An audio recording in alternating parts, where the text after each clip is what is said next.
Hello friends, welcome back to my channel. So আমি আজকে আবার একটা নিউ রেসিপি নিয়ে তোমাদের কাছে চলে এসেছি। তো আমার আজকের রেসিপি হচ্ছে ভেজ পনির কাটলেট। ফার্স্টলি আমি এখানে আলুগুলোকে ছুরি দিয়ে কেটে সিদ্ধ করে নিয়েছি, দেখতেই পাচ্ছ তোমরা। তো আমি যখন আলুটা মিক্স করেছিলাম তখন এটা তোলা হয়নি। তো আমি এখানে কী কী অ্যাড করেছি তোমরা সেটা শুনে নাও। আদা বাটা, জিরে বাটা, শুকনো লঙ্কা বাটা, চিনি আর পরিমাণ মতো তোমরা নুন দিবে, আর অল্প করে চিকেন মশলা। তো এবার এটাকে খুব ভালো করে মিক্স করে নিতে হবে এগুলো দেওয়ার পরে। তো এরপর আমি গ্যাসটাকে লো ফ্লেমে দিয়ে আলুর কিমাটাকে খুব ভালো করে কষিয়ে নিচ্ছি।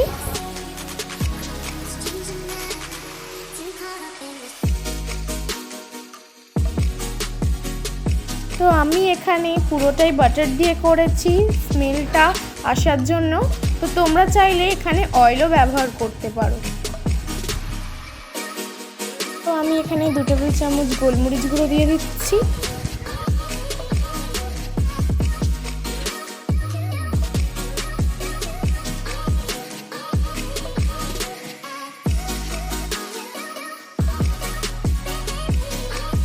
তারপর আমি এখানে টমেটো সস দিয়ে দিলাম।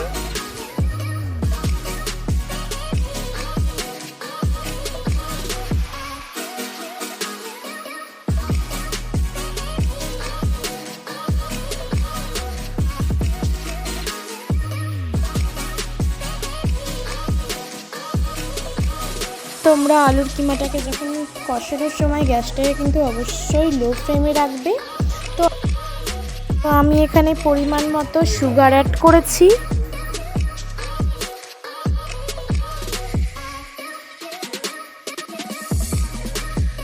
আর সয়া সস দিয়েছি, দিয়ে ভালো করে এটাকে কষিয়ে নিয়েছি। এরপর দেখো আমি এটাকে কষিয়ে নামিয়ে নিয়েছি। তারপর আমি এখানে পনির নিয়েছি। পনিরটাকে আমি এরপর এখানে পিস পিস করে কেটে নিচ্ছি। তো এটাকে লম্বা লম্বা করেই তোমরা কাটবে।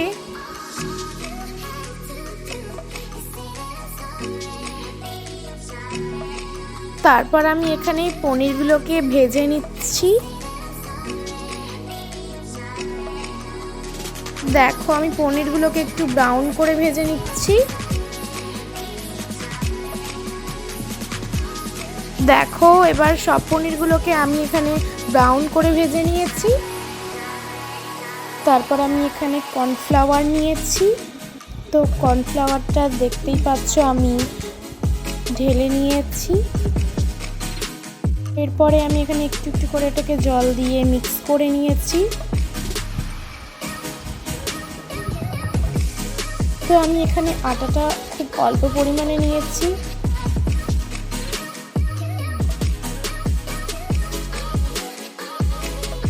তো তারপর আমি এখানে এভারেস্ট কাসুরি মেথি দিচ্ছি। তো দেখো এবার আমার এটাকে খুব ভালো করে মিক্স করা হয়ে গেছে। তারপরে আমি এখানে ভেজ মেয়োনেজ নিয়ে নিয়েছি।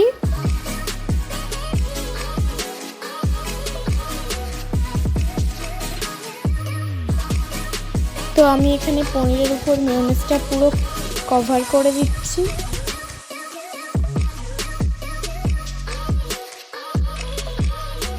তো এরপর আমি যেই আলুর কিমাটা করেছিলাম সেই আলুর কিমাটা দিয়ে ভালো করে পুরগুলো রেডি করে নিচ্ছি।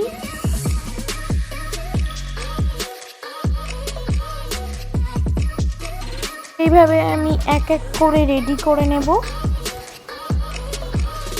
তো এরপর আমি কড়াইয়ে বাটার নিয়ে নিয়েছি। তো এবার দেখো আমি এগুলোকে ভেজে নেব। তারপর আমি এগুলোকে ভেজে নিচ্ছি।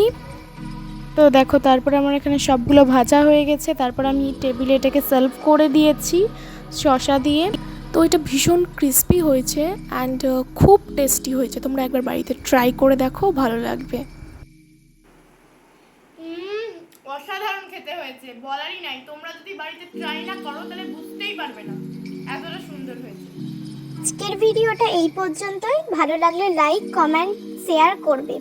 আর টেস্ট করতে কিন্তু একদমই ভুলবে না।